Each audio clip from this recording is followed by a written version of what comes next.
В конференц-зале компании Henderson Global стояла неловкая тишина. На столе контракты на миллионы долларов. На экране видеозвонок с японским инвестором, который говорил быстро, без переводчика, с вежливой, но холодной улыбкой. Миллионер Марк Хендерсон, владелец компании, нервно постукивал пальцами по столу. Его лучшие менеджеры стояли рядом, как нашкодившие школьники. «Ну что, мистер Сайта сказал свое слово», — сказал Марк, обращаясь к команде. «Кто переведет?»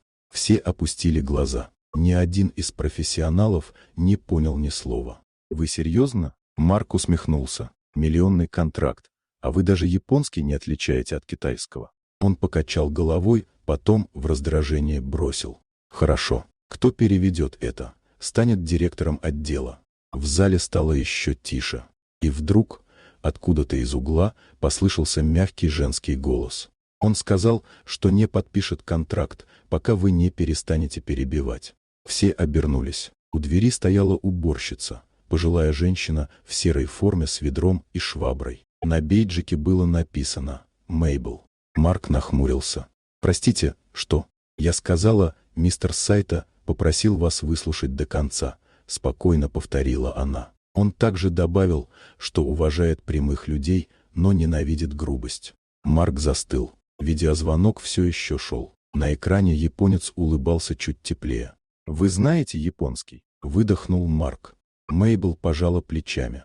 «Немного. Жила в Осаке 20 лет. Работала переводчицей, пока компания не закрылась». «Тогда переведите дальше», — воскликнул он. И Мейбл заговорила. Спокойно, уверенно, с идеальной интонацией. Она переводила слова инвестора точно, без пауз, словно снова оказалась на конференции, где все ее уважали. Через несколько минут контракт был согласован. Японец поклонился и произнес: «Теперь я уверен, что имею дело с достойными партнерами». Когда связь прервалась, зал взорвался аплодисментами. Менеджеры переглянулись, не веря, что все решило вмешательство уборщицы. Марк подошел к ней, улыбнулся, впервые за долгое время по-настоящему. «Мейбл, вы только что спасли сделку на 10 миллионов долларов». Она спокойно поставила ведро на пол. «Просто перевела то, что надо, сэр». Марк усмехнулся. «Кажется, я обещал должность директора». Женщина посмотрела на него, чуть прищурившись. «Если вы серьезно, я согласна. Но сначала позвольте мне закончить пол мыть». В зале раздался смех. С тех пор в офисе часто шутили: «Если не знаешь, как поступить, спроси Мейбл».